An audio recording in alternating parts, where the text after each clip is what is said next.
favorable. Très bien. Voilà. Fatabou. waaw man de xam nga grève de la faim quand même dafa bokk ci manière de contestation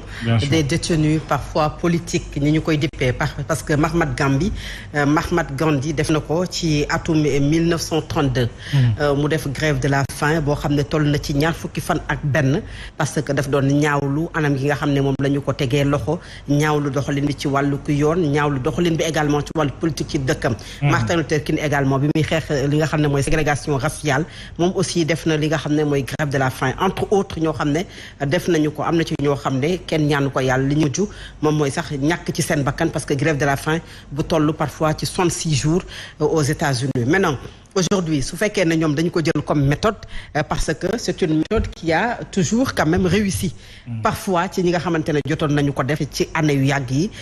ginnaaw bi nga xam ne ki ko njëkk a def te célèbre wax naa ko sànq moom mooy Gandhi aujourd'hui liñ ci nemmeeku mooy information bi c'est bon sànq maa ngi koy wax ñu xam ko que ne moom ci ay kàddoom parce que ci ay kàddoom la ñu mën a sikkandiku parce que c'est l'autorité aujourd'hui moom moo wax muy le ministre de la justice Ismaïla Madior Fall moom mooy aujourd'hui mi ngi fa nga xam ne moom mooy hôpital principal bu Ndakaaru ça veut dire une grève de la faim partielle ou totale lu mu ci mënti doon c'est une grève de la faim boo xam ne jël na ko ay jafe-jafe ci wàllu wér-gu-yaramam parce que toog lekk loo même su fekkee da ngay naan ndox c'est pas du tout facile mais non Pape Alé également wax na ko parce que boo dee xool depuis l'arrestation je pense le lendemain la ñu wax ne Ousmane Sonko dafay commencer grève de la faim képp koo xam ne ànd nga ak moom nekk ci prison yi également na nga def loolu nga xam ne mooy grève de la faim mais non dama déglu Alioune Tine mu wax lu am solo parce que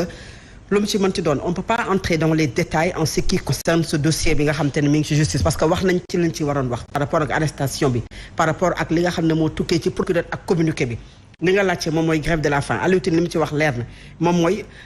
daf leen di woo pour que ñu dakkal grève de la faim maintenant Pape Alé journalistes comme nous ci loolu la ñu koy woo parce que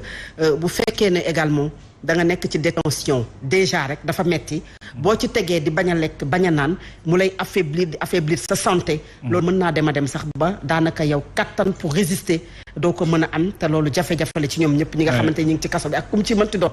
kenn ñaanu ko nga yegg foo xamante ne aujourd'hui da ngay dem bay lof ba ñu lay jël di la yóbbu di la faj ak lépp loo xamante ne aujourd'hui mën na ci xaj beneen bi ñu ci mën a wax nag mooy le cas de Juan Branco bi nga xam ne sànq mi ngi koy wax man dama gëm trop suñu souveraineté gëm ne également moom leeral na ko sax c'est un métier d'avocat boo xamante ne comme ñu naan le journalisme est une profession libérale le métier d'avocat également fii ñun suñu ay avocat dañuy dem plaider partout mais nag suñu ay avocat duñu yëkkati ay kaddu di xas suñu ay institution parce que ñaar yi moo mën a am gémmin boo xul dëgg Mouhamed wax safaan ba c'est-à-dire que soit da ngay far moom moo tax yow li Juan Branco def keroog ba nga xamante ne mi ngi ci avion ba nga bañ ko ñaawlu loolu moom mooy tax mais su fekkee ne au moins sénégalais nga te de sénégalais mi ngi daw ci si yow les propos yi mu yëkkati teg ko ci sunu ay institution kenn mënu ko rafetlu maintenant man loolu dama koy condamner déjà bi nga xamee ne def na ko bi nga xamee ne ñëw na ci conférence de presse bi ak fi mu mënti jaar yépp bi ministre bi génnee naan kenn xamul dafa déguisé wu ma ne ko c'est léger parce que gis nga ñun sunu réew mi autorités yi ñu ko joxuñu leen ko pour que bu ñu leen laajee ñuy jox ay explication à deux balles explication la nan la def ba dugg ci réew mi xëy na nag pour faj loolu il fallait coûte que coûte arrêter Juan Branco waaye ñoom bi ñu koy arrêter war nañoo xam ne c'est une patate chaude loolu moom mooy dëgg Mouhamed autant il faut dénoncer les propos yu muy def autant il fallait ñu xam ne c'est une patate chaude c'est-à-dire que mbirum defante la comme Juan Branco défier nañu defante ak moom nañu ko teg loxo comprendre nga waaye xam nga teg la loxo samedi fanaan loolu dimanche xëy suba tey libéré la parce que c'est une patate chaude moo lay war ne li ki doon wax c'est-à-dire que ñun suñu souveraineté bii ñuy wax nii dañu koy wax ci kaddu mais amul il a donné l'exemple aujourd'hui de Diack bi nga xamee ne téye nañu ko fa dañ ko fa téye kenn bàyyiwu ko bii il y a la pression de la France il y a la pression de l'Espagne il y a les avocats de la France il y a toutes les chaînes européennes tous les sites d'information yoo xam te ne saa bu ñu xëyee bind ne lan moo tax ñu dem tëj ko lan moo tax ñu teg ko fa lan moo tax ñu bàyyi ko fa et le Sénégal ne pouvait pas mënul woon pression boobu mënu ko woon dund nu mooy déggoo man la suñu souveraineté bi ñun bëgg nañu ko dañu koy bàkkoo chaque jour ñu fête suñu indépendance génnee fii motaal yi génnee tout ce qu'on a mais cette souveraineté malheureusement dafay metti pour nga wax ko mais Mouhamed elle n'est pas totale parce que loolu mooy wax tax Juan Branco nga teg ko loxo pour wane ne genre ngan lu wane ne teg nañu ko loxo parce que li ngeen doon wax finalement moom de toute façon du ci rëcc jëlee ko Mauritanie ba fii dugal ko ci kaso bi mu fanaan fa ñu xëy suba teel bàyyi ko mais nu ñu def ils sont obligés de laisser les autres ni ko Thierno Bocoum waxee tu ne peux pas quand même arrêter Juan Branco. Ce qui nous a un peu surpris quand même parce que ñu fi tegoon loxo ñëpp nga xam ne jàppoon nañu leen gis nga ñi nga xam ne teg nañ leen loxo ci une autre affaire qui n'a rien à voir avec Juan Branco ña nga ne ñu naan dañuy dem infirmerie placé sous mandat de dépôt muy Toussaint Manga ak Maymouna Dièye bu Patte d'Oie nga xam ne ñoom ñoo ci laale ñëpp ñu ngi nii dañ leen di bàyyi parce que ils sont obligés de le faire. Juan Branco il est avocat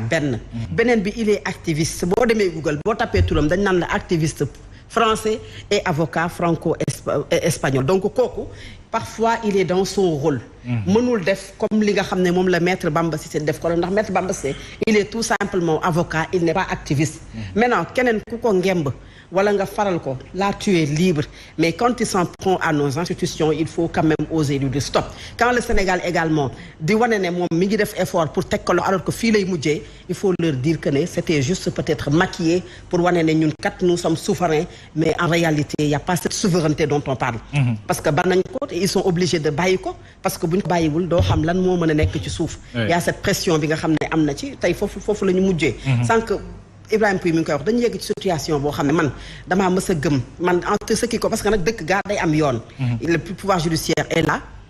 kaso yi kenn ñaanu ko yàlla naam il faut peut-être nit ñi nga xamante ne def nañu njombe mais koo xamante ne il présente toutes les garanties te leer na ne amaana li mu def jarul teg ci kaso